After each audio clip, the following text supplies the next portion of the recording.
मैं उसकी बातें सुनकर कुछ गुस्से में आकर जोर से बोला, अरे साफ साफ बताएगा भी कि क्या हुआ है। बताता हूँ, इतना कहकर उसने एक लंबी सांस भरी और बोला, मैं शहर में वापस आ रहा था, तभी मुझे रास्ते में एक काला सा भयंकर आदमी दिखाई दिया। इतना कहकर रॉकी चुप हो गया। मैं फिर से गुस्से में बोला, तूने कार रोकी? हाँ रोकी थी। तो फिर क्या हुआ? उस काले आदमी ने मुझसे कहा कि अगर मैं आगे गया तो मारा जाऊंगा। आगे एक बूढ़ा आदमी सड़क पर जा रहा था। वो एक दानव है और मुझे मार डालेगा, लेकिन मुझे हर हालत में अपने घर आना था। मैंने उस काले आदमी से उस दानव से बचने का तरीका पूछा। फिर उसने क्या कहा? उसने कहा कि उस बूढ़े को अपनी कार में बिठा लेना और उससे एक शब्द कहना, मौत। यह सुनकर मैं भी थोड़ा सा डर गया और डरते हुए बोला, फिर क्या हुआ? रास्ते में उस बूढ़े व्यक्ति ने मुझे कार रोकने के लिए कहा। वो बूढ़ा बहुत खतरनाक लग रहा था। उसके पास में एक काले रंग का बैग था। वह कार के अंदर बैठ गया। मुझे ऐसा लग रहा था जैसे बूढ़ा मुझे भी मार डालेगा। मैंने डरते हुए कहा। इतना कहकर रॉकी खामोश हो गया। मैं फिर गुस्से से बोला, फिर क्या हुआ? यह सुनकर वह बूढ़ा थर-थर कांपने लगा और अपने दिल पर हाथ रख लिया और अपनी आंखें बंद कर ले। आगे क्या हुआ? मैंने जब उसकी सांसें चेक की तो वह मर चुका था। यह सुनकर मैं थर-थर कांपने लगा। मैंने डर के मारे उसकी लाश वहीं सड़क के किनारे फेंक दी। वो बूढ़ा आदमी मुझे आते वक्त उस घाट के पास हर जगह खड़ा दिखाई दिया था। वो मुझे अपनी बगल वाली सीट पर बैठा हुआ भी नजर आया था। वह मेरे पीछे पड़ा है। वह मुझे मार डालेगा। दोस्त, मुझे बचा लो। मैं मरना नहीं चाहता। वो अब भी यहीं कहीं है। रॉकी की यह बात सुनकर मैं थर-थर कांपने लगा और डरते हुए अपने कमरे में चारों ओर अपनी नज़र दौड़ा दी, लेकिन वहाँ कोई नहीं था। रॉकी अब भी बहुत डरा हुआ था और बार बार दरवाजे की ओर देखे जा रहा था। मैंने कुछ सोचते हुए उससे पूछा, लेकिन वह बैग कहाँ है? यह सुनकर रॉकी डर गया और बोला, वह मेरी कार के अंदर ही है।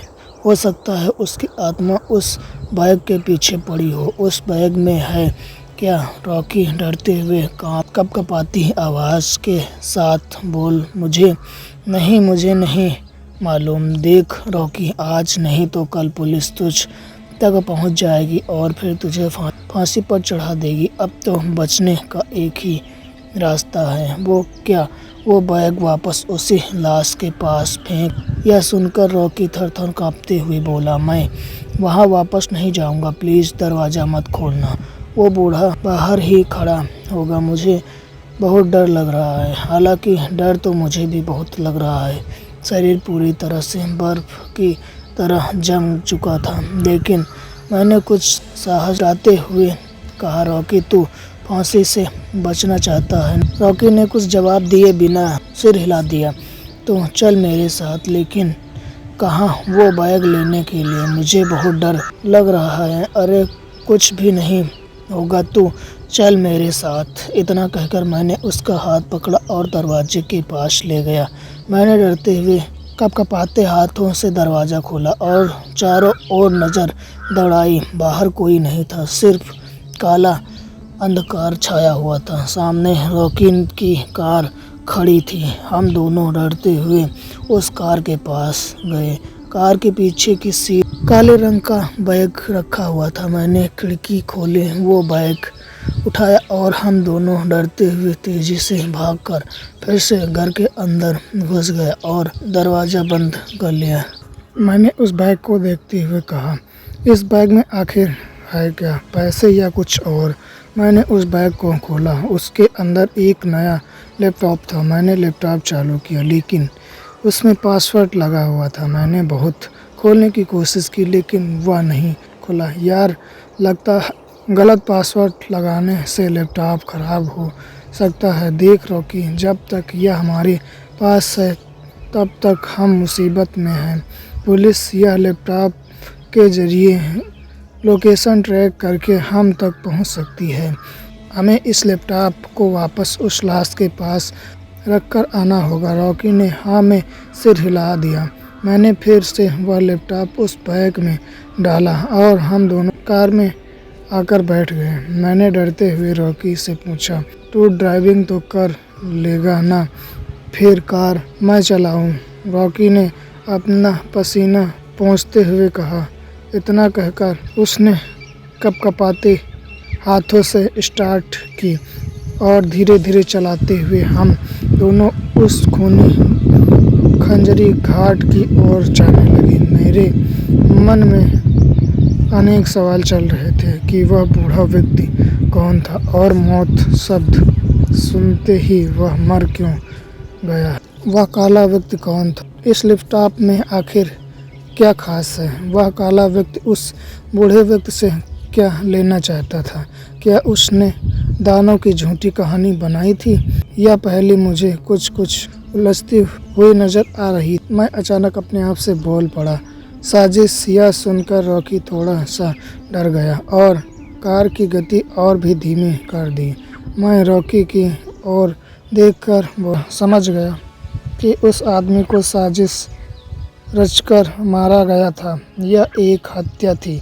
वह काला व्यक्ति जरूर इस बूढ़े व्यक्ति से बदला लेना चाहता था। उसने पहले उस बूढ़े व्यक्ति को खूब डराया, सड़क पर भगाया। वह जानता था कि वह बूढ़ा दिल का कमज़ोर है। उससे पहले मौत का डर देकर खूब डराया गया और फिर उसने तुम्हारे मुंह से उस बूढ़े के सामने मौत शब्द बुलवाया, क्योंकि अगर एक अनजान व्यक्ति यह बोलेगा तो बूढ़ा और भी ज़्यादा डर जाएगा और उसे हार्ट अटैक आ जाएगा और वह वहीं मर जाएगा, जो शायद उसके बोलने से न आता। और जैसे वह काला व्यक्ति चाहता था, बिल्कुल वैसा ही वह उस बूढ़े व्यक्ति से बदला लेना चाहता। इसीलिए उसने तुम्हें अपना मोहरा बनाया। ऐसा करने से कोई सपने में भी नहीं सोच सकता था कि उस आदमी की हत्या हुई है। कल सुबह पुलिस यह कहते हुए केस को बंद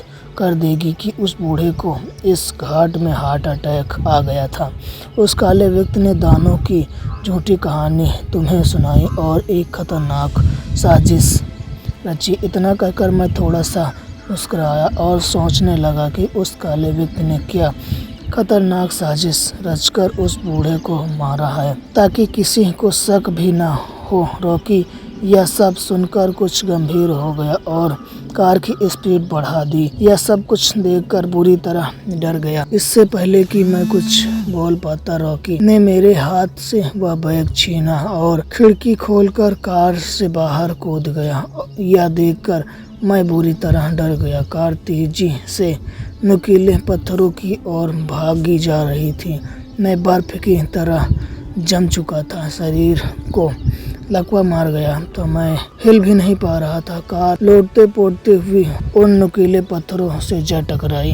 मैं कार में आगे के शीशे से टकराकर बाहर जमीन पर जा गिरा। मेरे शरीर में हर जगह कांच घुस गया था, खून बह रहा था, असहनीय दर्द हो रहा था। मैं बस जमीन पर बेजान पड़ा दर्द से करा रहा। सब कुछ धुंधला सा नजर आ रहा था। मैं कुछ भी समझ में नहीं आ रहा था कि यह हो क्या रहा है। मैंने अपनी आंखें बंद कर ली और कुछ देर बाद में अपने आप से बोला, साजिश। यह सब मुझे मारने की एक साजिश थी। रॉकी मुझे मारना चाहता था। उसने मुझे झूठी कहानी सुनाई और मुझे यहाँ पर लेकर आया। उसने लैपटॉप का झूठा खेल रचा, क्योंकि अगर लैपटॉप ही नहीं होता तो मैं शायद यहाँ पर कभी नहीं आता। मैं लड़खड़ाते हुए शरीर के साथ खड़ा हुआ और धीरे धीरे चलने की कोशिश करने लगा, लेकिन रॉकी ने यह सब रॉकी और मेरी पत्नी अनाया ने मिलकर किया है। वो दोनों आपस में प्यार करते थे, इसीलिए अनाया मुझे अपने पास बुला रही थी। वह भी चाहती थी कि मैं मारा जाऊं। उन दोनों ने यह जाल बुना, इसीलिए उस दिन वो दोनों एक दूसरे को देखकर मुस्कुरा रहे थे। तभी मुझे कुछ याद आया और मैं खुद से बोल पड़ा, मैं इतना मूर्ख हूँ जो इस साजिश को ना समझ सका। और यही नहीं, वो मुझसे कुछ रुपये उधार भी मांग रहा था ताकि वह एक लैपटॉप लेकर आ सके। यह वही लैपटॉप था। उसने मुझे इतना बड़ा धोखा दिया। अब वो पुलिस से कह देगा कि विजय मेरी गाड़ी लेकर अपनी पत्नी को लेने के लिए गया था और रास्ते में उसका एक्सीडेंट हो गया।